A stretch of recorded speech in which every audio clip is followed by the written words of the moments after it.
អូនទាំងអស់គ្នាប្រសិនបើសល់បន្លែប្រភេទនេះអានេះបន្តិចអានោះបន្តិចតើបងប្អូនធ្វើអី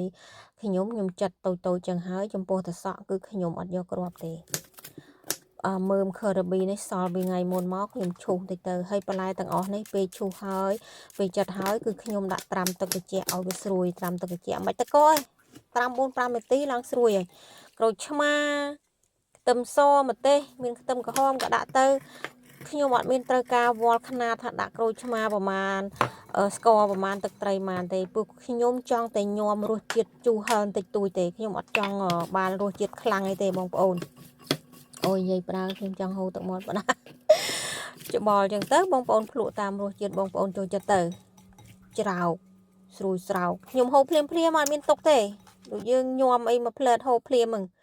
ហូបជាមួយប្រហិតមកបងប្អូនអើយនិយាយពីថាតន់ថ្មិញខ្ញុំនៅល្អខ្ញុំចូលចិត្តតែក្តាំងទេរាល់ថ្ងៃនេះ